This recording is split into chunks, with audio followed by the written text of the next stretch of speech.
Jesus told a story. He told a story about a rich man.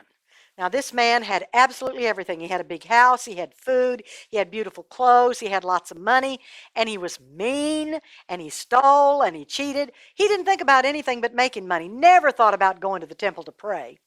And at night, when he was through eating, the servants would throw the leftover food out into the backyard, and wild dogs would come in out of the forest, and they would and eat the food.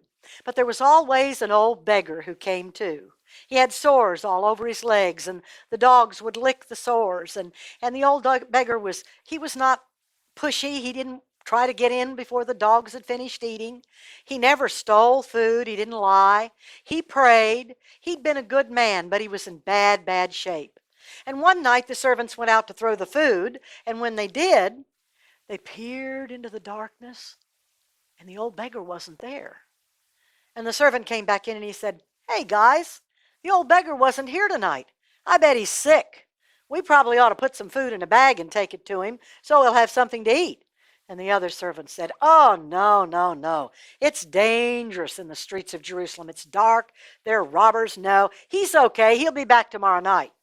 So the next night the servant took the food and threw it, and the dogs all came. But he peered into the darkness, and there was no sign of the old beggar. And he came back in and he said again, "Guys, the old beggar's not there. Now he could be sick. I think he lives in a cave out on the outskirts of town, and we ought to go see if we can help him." And they said, Nah, he's okay. He'll be back tomorrow night." Well, the next night when they threw the food out and he peered into the darkness, there was still no sign of the old beggar.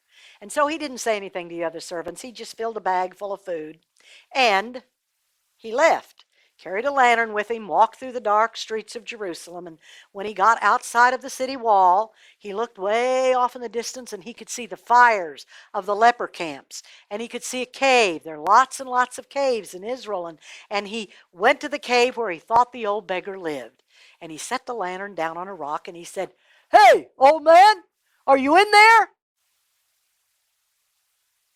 He didn't hear anything. Okay, I'll holler a little louder. "Hey, old man, I got some food for you." Nothing. Well, he really didn't want to go into that damn dark cave. There might be spiders and frogs and who knew what else, but he picked up his lantern and he held it high over his head and he walked into the cave and he looked in the corners, and over in one corner way in the back, it looked like there was a bundle of rags. And so he headed over that way with his lantern up high, and then all of a sudden, the smell was terrible. And he ran back out of the cave and set the lantern down and sat down on the rock, and he thought, "Oh, the old man's dead. And he's been in there probably 3 days, and he smells terrible. And oh, I feel so bad. If only I had gone the first night, I might have been able to help him, but there's nothing I can do for him now except to pile stones up in front of the cave door. That's the way they buried people anyway." And so he piled up the stones and he went back to the rich man's house and he told the other servants, "You were wrong. We should have gone when we said so the first night. Maybe we could have helped the old beggar. He's dead." And they said, "Well, did you bury him?" "Yes, I put rocks in front of the door, but isn't that sad to think he was sick and dying all by himself?" Well, time passed, and one night the rich man had just eaten a great big meal, and he was sitting there, and the table had been cleared, and all of a sudden he grabbed his chest and he went, "Ugh," and clunk, he fell over. And they rubbed his wrists, and they patted his cheeks, and they tried to revive him, but the rich man was dead. And they had a big funeral. Now, in those days, they put them on a plank and they carried him through the streets, and everybody came along behind and went, "Woo!" They didn't bring flowers. Well, the rich man was buried in a cave, and the stones rolled in front of the cave, and Jesus said, the rich man woke up, and his tongue was swelled, and his mouth was dry, and his skin was all hot, and he was tormented. And Jesus said he looked way out across the way, and he could see this beautiful stream of water.